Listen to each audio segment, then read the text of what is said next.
आज class physics की में इंटरफेरेंस ऑफ द लाइट में नेक्स्ट चैप्टर हम लोगों को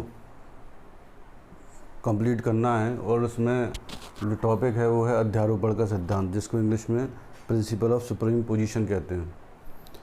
तो अध्यारोपण के सिद्धांत में हम लोगों को वेक्टर लॉ ऑफ एडिशन लगाना होगा और इसमें बोला जाता है कि जब दो या दो से अधिक प्रकाश की किरणें या प्रकाश तरंगें किसी माध्यम में संचरित होती हैं तो उनके अध्यारोपण से जो परिणामी तरंग बनती है उसका विस्थापन दोनों तरंगों के विस्थापन के वेक्टर योग के बराबर होता है।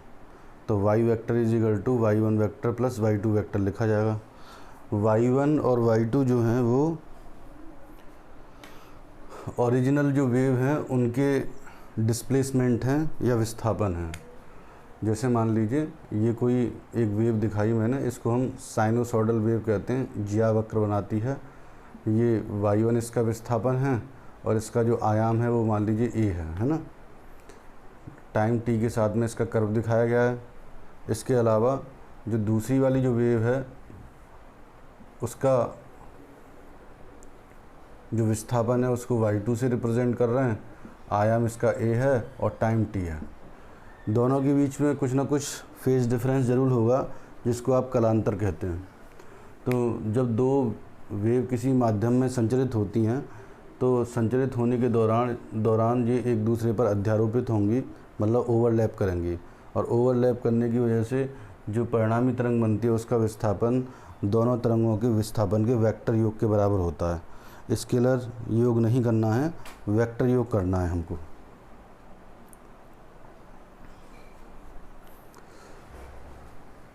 तो ये अध्यारोपण का जो सिद्धांत है, प्रिंसिपल ऑफ सुप्रीम पोजीशन, वो हम लोगों को यहाँ पर इंटरफेरेंस ऑफ द लाइट के लिए जब प्रूफ करेंगे तब वहाँ पर यूज़ होगा। तो यहाँ पर दोनों वेव एक दूसरे पर ओवरलैप करेंगी। जहाँ पर माध्यम के कण समान कला में होंगे, सेम फेज में होंगे, वहाँ तरंग का आयाम मैक्सिमम हो जाएगा, और यहाँ पर माध्यम के कण अपोजिट फेज में होंगे, वहाँ तरंग का जो आयाम है वो ज़ीरो हो जाएगा और विस्थापन भी ज़ीरो हो जाएगा। तो समान कला या सेम फेज क्या होती है कि इसका जो ये वाला हिस्सा है जिसको आप श्रृंग कहते हो और दूसरे वाले का भी श्रृंग जो है वो एक ही स्थान पर ओवरलैप करे तो दोनों के आयाम जो है जुड़ जाएंगे, 2a कहलाएंगे।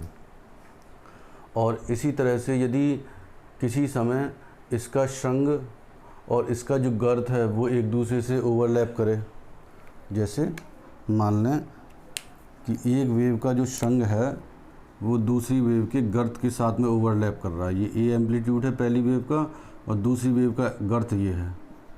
तो दोनों के आयाम समान है परंतु अपोजिट डायरेक्शन में है।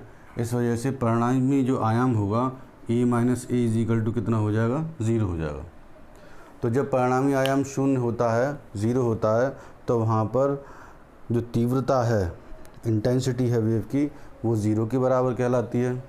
और जहाँ पर आयाम जुड़ जाएंगे, a और a 2a हो जाएंगे, वहाँ परिणामी वेव की जो तीव्रता है वो ऐड हो जाती है। तो a और a कितना हो जाएगा, 2a। आयाम तो 2a हो गया और तीव्रता मैक्सिमम हो जाती है। आयाम और तीव्रता में जो रिलेशन है वो ये याद करना है आपको, I is equal to 2 pi n square a square rho into we.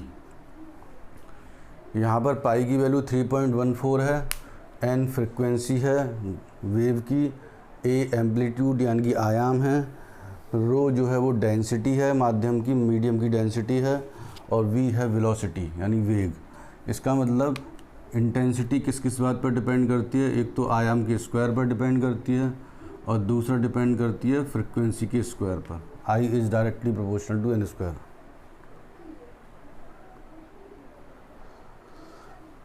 तो यहाँ पर इस टाइप के क्वेश्चन भी बनाए जा सकते हैं इस आधार पर कि सपोज दैट दो वेव हैं जिनके आयामों के अनुपात दे रखे हैं 3:2 और आपसे पूछा जाए कि इनकी इंटेंसिटी में यानी तीव्रताओं में अनुपात बताइए क्या होगा, I1:I2 बताइए क्या होगा।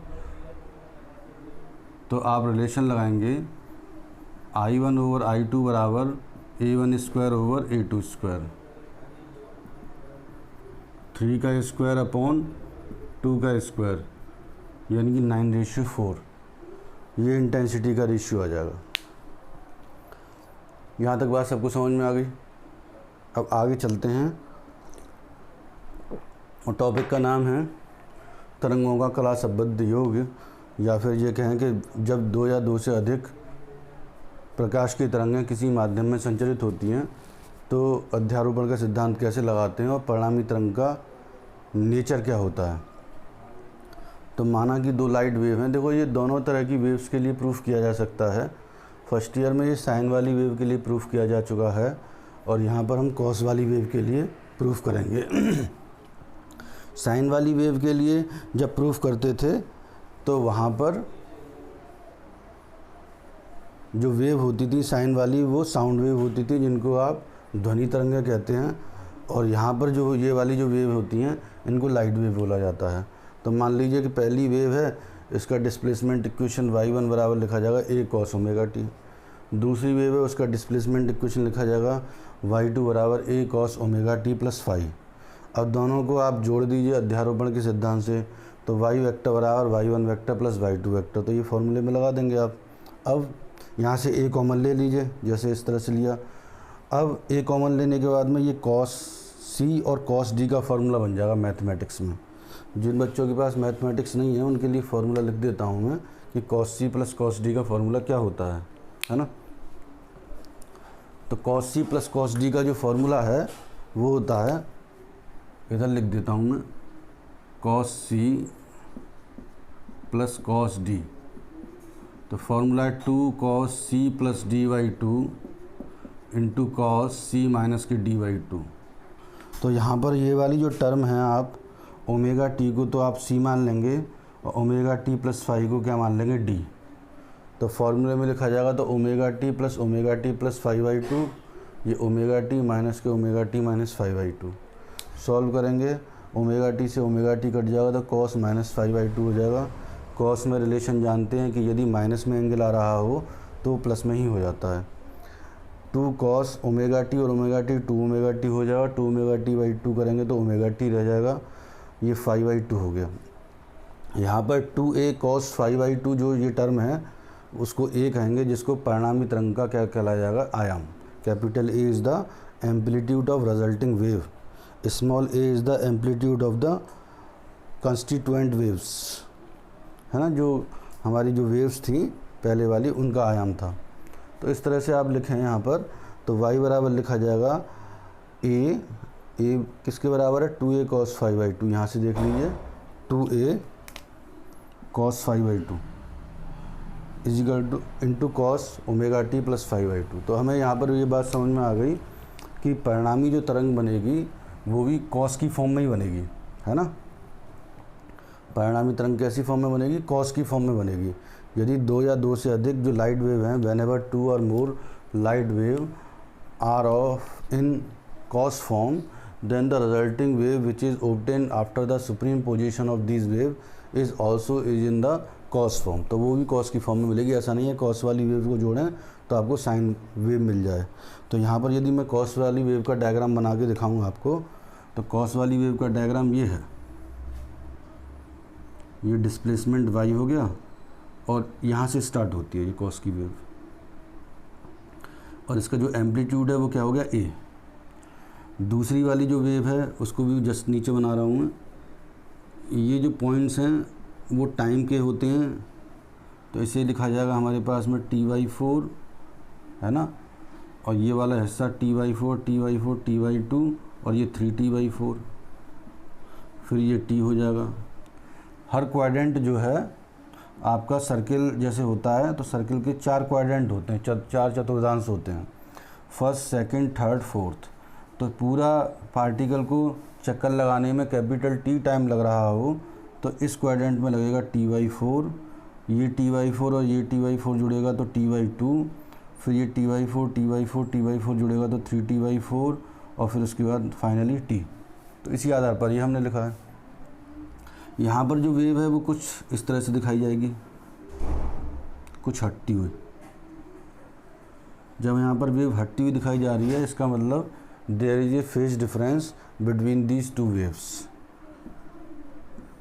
तो पहली वाली जो वेव है उसका एम्पलीट्यूड, वो डिस्प्लेसमेंट इक्वेशन ये बताई गई थी फर्स्ट इक्वेशन से, दूसरी वाली वेव का डिस्प्लेसमेंट इक्वेशन सेकंड इक्वेशन से बताया गया। दोनों के सुप्रीम पोजीशन यानी कि अध्यारोपण की वजह से जो वेव बनेगी वो भी कैसी बनेगी, कॉस की फॉर्म में बनेगी, जैसा कि हम फॉर्मूले में प्रूफ कर चुके हैं। और जहाँ पर जो आयाम है कैपिटल ए वो किसके बराबर होगा, 2a cos π/2, यानी ए हमारे पास जो वेव्स थी बिफोर सुप्रीम पोजीशन उनका आयाम था एम्पलीट्यूड, और π/2 is the phase difference between these two amplitudes. तो रिजल्टिंग वेव जो होगी उसका डायग्राम बनाएं तो वो भी कुछ इसी तरह से बनेगा आपका, ऐसे इस तरह से बनेगा, ये रिजल्टिंग वेव का आयाम है। तो इतना ही करेंगे आज के दिन, इसको नोट्स में लिखेंगे, फिर आगे वाला टॉपिक अगले लेक्चर में।